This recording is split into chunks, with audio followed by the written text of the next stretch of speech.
Have you ever heard the expression, all roads lead to Rome? It's not just a saying. In the past, that expression was literally true.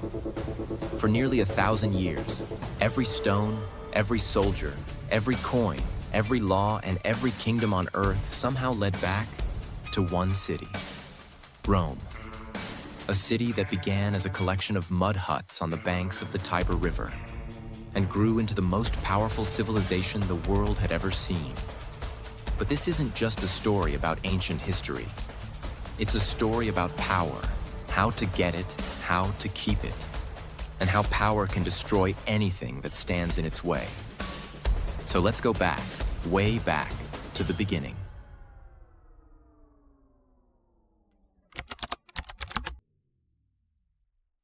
According to legend, Rome was founded by two brothers, Romulus and Remus. They were abandoned as infants, left to die on the banks of the river, until a she-wolf found and raised them. Yes, a real wolf. As they grew older, they decided to build a city together. However, like every great story about power, it did not end peacefully. The two brothers fought. Romulus and Remus quarreled over the location of their new city and who had the right to be its leader. After finding a location along the Tiber River, they could not agree on which hill to make the capital. Romulus chose Palatine Hill, while Remus chose Aventine Hill. The dispute culminated when Romulus began building a wall around Palatine Hill, and Remus mocked him, which ultimately led to Remus's death in the ensuing quarrel. And in 753 BC, Rome was born, named after its surviving brother. From the beginning, Rome was built on violence and ambition. It was not just a city, it was an idea. If you were strong enough to take it, you deserved it.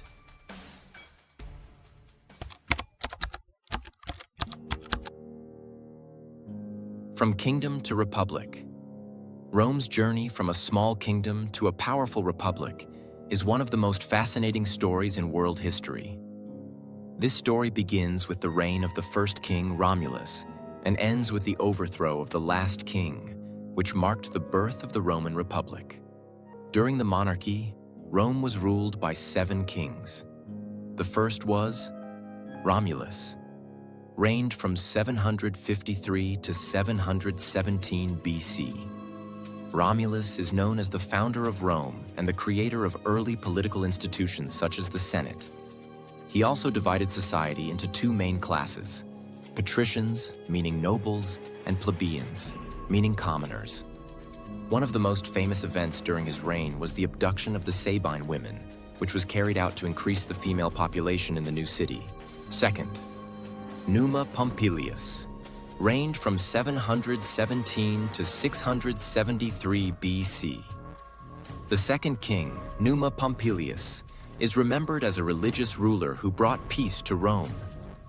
He established various religious institutions, including the Vestal Virgins, and established rituals that instilled respect for the gods. His reign is considered a period of spiritual stability in early Roman history. Third, Tullus Hostilius, ruled from 673 to 641 BC. Unlike his predecessor, Tullus Hostilius was known as a military-oriented king. He led a war against Alba Longa, the city of Romulus's birth, which was eventually destroyed, and its inhabitants were moved to Rome. Under his leadership, Rome strengthened its reputation as a formidable military power. Fourth, Ancus Marcius, reigned from 641 to 616 BC. As the grandson of Numa Pompilius, Ancus Marcius sought to balance religious and military aspects. He expanded Rome's territory to the sea, founded the port of Ostia, and built the first bridge over the Tiber River. In addition, he was known as the king who established the first prison in Rome and strengthened the city's infrastructure. Fifth, Lucius Tarquinius Priscus, ruled from 616 to 578 BC. The fifth king, Tarquinius Priscus, is believed to be the first ruler from Etruria, although his origins are still debated. He brought Etruscan cultural influences to Rome, introduced a grand architectural style, and built major projects such as the Circus Maximus and the Cloaca Maxima, the main sewer system that is still known today. In addition, he expanded military power and increased the number of senators, strengthening Rome's political structure. Sixth, Servius Tullius reigned from 578 to 535 BC. The sixth king, Servius Tullius, is known for his fundamental political and social reforms. He introduced a census to classify citizens based on wealth and formed a military system according to this classification. He also strengthened the city's defenses by building a large wall surrounding Rome, a symbol of the strength and unity of the Roman people. Seventh, Lucius Tarquinius Superbus reigned from 535 to 509 BC. The last king of Rome, Tarquinius Superbus, was known for his tyrannical rule. He removed senators who opposed him, disregarded tradition, and ruled through violence and terror. This period was one of the darkest times in the history of the Roman monarchy.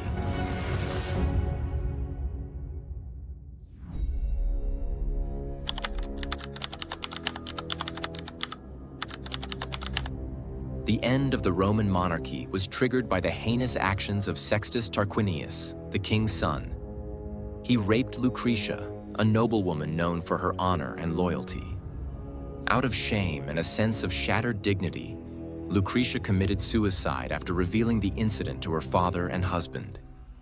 The tragedy sparked widespread outrage in Rome. Led by Lucius Junius Brutus, nephew of Tarquinius Superbus, the people and nobles united to overthrow the monarchy. Brutus swore that Rome would never again be ruled by a king. With the support of the Senate, the people, and the military, Tarquinius Superbus and his family were expelled from Rome in 509 BC, marking the end of more than 2 centuries of monarchy. After the overthrow of the last king, Rome established a new system of government known as the Republic. Power was no longer in the hands of one person, but was held by 2 consuls elected annually from among the nobility. These 2 consuls had broad authority in the military and government, but their power was limited by their short terms of office, their right to veto each other, and close supervision by the Senate. The establishment of the Republic was an important milestone in Roman history.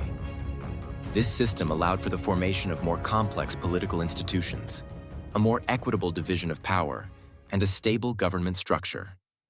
This step paved the way for Rome's massive expansion and made it a dominant force in the Mediterranean region. From a small kingdom on the banks of the Tiber River, Rome developed into a republic based on law and an organized system of government. The transition from monarchy to republic was not only a political change, it was also the beginning of the rise of one of the greatest civilizations in human history. The story of Rome's conquest of the world. However, Rome was not content with merely surviving. They had something that set them apart from other nations: the belief that they were destined to rule the world. Their first step was to subdue the Italian peninsula. With disciplined legions and clever war tactics, Rome moved from one victory to the next. They conquered the Etruscan tribes in the north, the Samnites in the south, and even the great city of Tarentum, which was supported by the famous Greek king, Pyrrhus of Epirus. By 272 BC, all of Italy was finally under Roman control. However, for this glory-hungry nation, that was only the beginning. Rome began to face another great power across the sea: Carthage, a wealthy city in North Africa, now Tunisia, which ruled the trade routes and the seas. From this rivalry arose the Punic Wars, 3 great wars that would determine the fate of the ancient world. The First Punic War from 264 to 241 BC. Rome, previously weak at sea, built a fleet from scratch. With determination and innovation, they succeeded in conquering Sicily, making it their first overseas colony.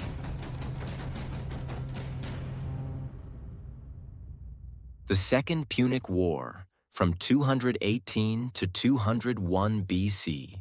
This was the era of the legendary Hannibal Barca. the Carthaginian general famous for daring to cross the Alps with his army and war elephants to attack Italy. For 15 years, Hannibal destroyed many Roman armies. But Rome never gave up. They employed a strategy of attrition, slowly weakening Carthage until Scipio Africanus led a counterattack into Africa and defeated Hannibal at the Battle of Zama. The Third Punic War from 149 to 146 BC Rome ensured that there would be no further resurgence from its old enemy. Carthage was completely destroyed, burned to the ground, its inhabitants enslaved, and its land cursed so that it could no longer be cultivated. From that moment on, the Mediterranean Sea, Mare Nostrum, our sea, was completely under Roman control. Rome spreads eastward, Greece and the Hellenistic world. With Carthage fallen, Rome's gaze turned eastward, to the world of former Greek glory and the Hellenistic kingdoms inherited from Alexander the Great.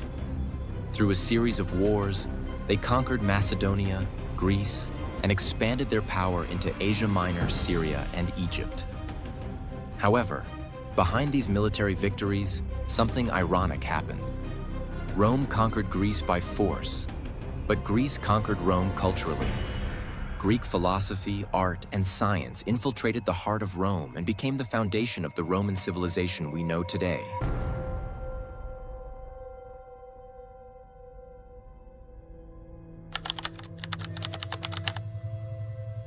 The fall of the Roman Republic was not caused by attacks from outside enemies, but rather by internal decay. After centuries of being the greatest power in the Mediterranean world, the republican system that was once the pride of the Roman people was ultimately destroyed by the greed, inequality, and personal ambitions of its leaders. Wealth from war, spoils, and taxes from the colonies flooded Rome. But all that wealth was not distributed fairly. It was concentrated in the hands of a handful of aristocrats, generals, and powerful politicians. Meanwhile, the common people suffered even more. Many small farmers lost their land because they could not compete with large plantations owned by rich people who used slave labor. They were forced to move to the city of Rome to seek a new life, but there they became unemployed and dependent on state assistance. Social inequality became more acute, and tensions between the upper and lower classes became increasingly difficult to control. In this situation, two important figures emerged: Tiberius and Gaius Gracchus. These two brothers attempted to carry out agrarian reform, redistributing state land to the poor in order to reduce inequality. However, this idea was considered a threat by the aristocrats in the Senate. Both Gracchus brothers were eventually killed, and from that moment on, violence became a part of Roman politics.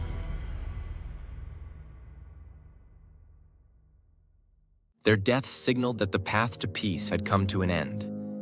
Power was no longer determined by debates in the Senate, but by force and bloodshed. After that, the great generals began to use their armies for their own personal gain. Gaius Marius and Lucius Cornelius Sulla were two such examples. They led their armies into battle, not against foreign enemies, but against their fellow Romans. In fact, they stormed the city of Rome, something that had once been considered unthinkable. The republican tradition of rejecting personal power was now completely destroyed. Amidst this political turmoil, one figure emerged who would change everything: Julius Caesar. Caesar was a nobleman from an old family, but he was also a very ambitious general and politician. He was known to be intelligent, charismatic, and willing to take risks. Thanks to his success in the war in Gaul, the region that is now France and Belgium, Caesar became a hero to the people and had a very loyal army. However, his fame made many senators feel threatened. The Senate ordered Caesar to disband his army and return to Rome without his soldiers. But Caesar refused. He knew that if he returned without his army, he would be tried and possibly killed by his political opponents. So in 49 BC, he made a decision that would shake history. He crossed the Rubicon River with his army, an act that meant war against the Republic. A civil war broke out between Caesar's army and the Senate's army led by Pompey, his former ally. Caesar won decisively and eventually appointed himself dictator for life. He began a series of reforms to strengthen Rome, improving the tax system, granting citizenship to many people in the colonies, and reorganizing the administration of the state. However, his enormous power made many senators fear that Rome would become a monarchy under one man. So, on March 15th, 44 BC, a group of senators conspired and assassinated Caesar in the Senate building. Ironically, they killed him in the name of the Republic. But it was precisely this assassination that hastened its demise. After Caesar's death, Rome was plunged into new chaos. His supporters demanded revenge. Civil war broke out again, this time between Octavian, Caesar's nephew and heir, and Marcus Antonius, his friend and former loyal general. A major battle took place at Actium in 31 BC, and Octavian emerged victorious. The victory ended the war, but it also marked the end of the Republic. In 27 BC, Octavianus accepted the title Augustus and became the first emperor of Rome. He did not call himself a king. Remember, the Romans hated kings. But make no mistake, he ruled like a king. Under Augustus, Rome entered its golden age, the Pax Romana, meaning Roman peace. For the first time, the world was not divided. Trade skyrocketed. Roads connected thousands of cities. Aqueducts brought water to millions of people. Architecture, law, and art flourished. The Romans built structures so strong that some still stand 2,000 years later. The Colosseum, the Pantheon, Roman roads. Their engineering was on another level. And here's the crazy part. They did it all without machines, electricity, or modern tools. Just human hands, ambition, and unimaginable discipline. Glory and decay.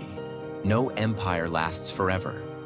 After Augustus's golden age ended, the Roman Empire entered a new turbulent phase, a time when glory and decay went hand in hand. When Augustus died in 14 AD, he left behind a strong, prosperous, and well-organized empire. However, along with that prosperity, he also left behind a dangerous legacy. Absolute power concentrated in the hands of one person, the emperor. Over time, power began to attract people who were not only hungry for power, but also lost control of themselves. One such person was Caligula, who ruled from 37 to 41 AD.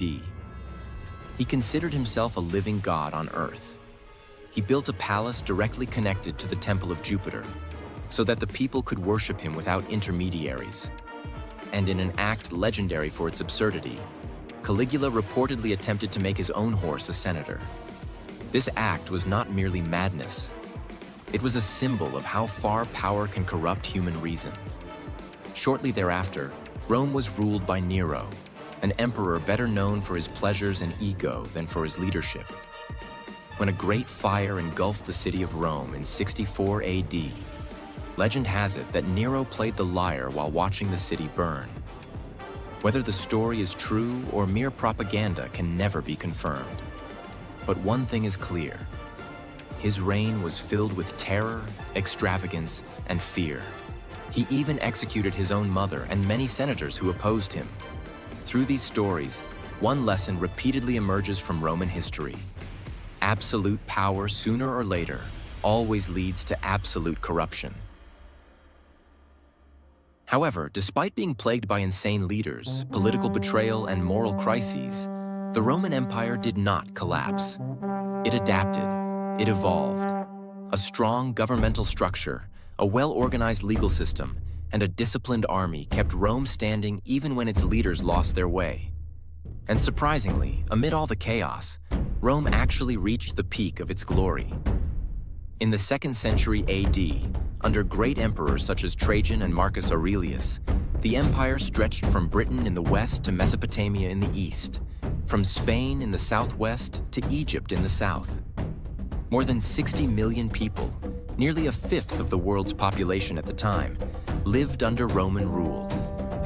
The city of Rome became the center of the world, the center of trade, law, and culture.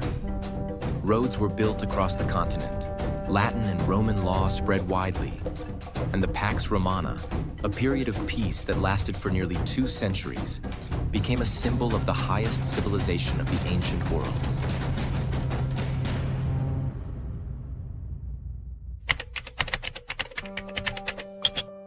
Rome grew too big for itself.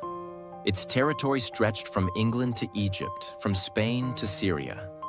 But the larger it became, the more difficult it was to manage. Taxes rose to pay for the army, the bureaucracy swelled, and corruption eroded the foundations of power. The poor were increasingly oppressed, while officials lived in luxury. At the borders, barbarian tribes, Goths, Vandals, Huns, continued to attack relentlessly. And within, politics turned bloody. Emperors came and went so quickly, it was as if no one was truly in power. In the 3rd century alone, more than 24 emperors rose and died in chaos. Then Diocletian appeared. He tried to save the empire with one big decision, to divide it into 2, East and West. The prosperous East, with its center in Byzantium, and the West, with Rome at its heart. This move stabilized the situation, but only briefly. By the 5th century AD, Rome was no longer a formidable force. Its streets were no longer bustling with merchants from all over the world. Its treasury was empty. The army, once known for its discipline, now consisted mostly of barbarian mercenaries who were loyal only as long as they were paid. Then came the year 410 AD, when the world fell completely silent. Alaric, king of the Visigoths, led his army through the walls of Rome. They looted, burned, and destroyed the city once known as Eternal. For the Romans, it was like the apocalypse. The city that had remained untouched by enemies for 800 years was now destroyed at the hands of a nation they once considered savage. But the tragedy was not the end, only the beginning of irreversible destruction. Slowly, Rome's western territories fell one by one. Gaul, Spain, and North Africa. Meanwhile, at home, political chaos and power struggles rendered the government completely paralyzed. And finally, the year 476 AD marked the end of the long history of the Western Roman Empire. Its last emperor, Romulus Augustulus, was just a young boy, a puppet in the hands of a barbarian general named Odoacer. When he was overthrown, there was no major resistance. No army came to his aid. Everyone was tired. Rome was too old to fight. And so the giant fell, not with a great explosion, but with a whisper of despair. The Western Roman Empire officially came to an end, leaving behind only memories of its glory, and a bitter lesson about arrogance that forgot even the strongest can fall. Many people think that when the year 476 AD arrived, Rome truly ended, that everything was destroyed, finished, period. But the truth is, it's not that simple. Rome didn't really die. It just changed form. Its legacy lives on, flowing quietly in every corner of the modern world. Many of the laws we use today have their roots in Roman law. Latin, their official language, gave birth to almost all European languages. French, Spanish, Italian, Portuguese, and even influenced English. Magnificent architecture with domes, pillars, and amphitheaters. All of these are the spirit of Rome that has endured for thousands of years. And when the Western Empire collapsed, the Eastern Empire in Constantinople continued to stand, calling itself the Imperium Romanum. They still considered themselves Romans, even as the world around them changed. Even today, we still live in a world built on Roman foundations. Connected highways, organized government systems, the same calendar, the alphabet we use to write. Rome never truly disappeared. It simply ceased to be an empire and became an eternal civilization. What can we learn from the story of an empire that built the world? From mud huts to marble palaces, then turned to ashes.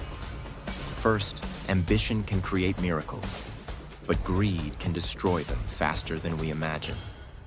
Second, unlimited power will inevitably collapse. The Republic fell because too few held control, while the Empire collapsed because no one knew when to stop. And third, no civilization is eternal. Even the strongest can collapse when they stop learning, stop questioning themselves. Rome once believed itself to be invincible. So did every empire that followed. And history has always proven one thing: everything that thought it would last forever eventually fell.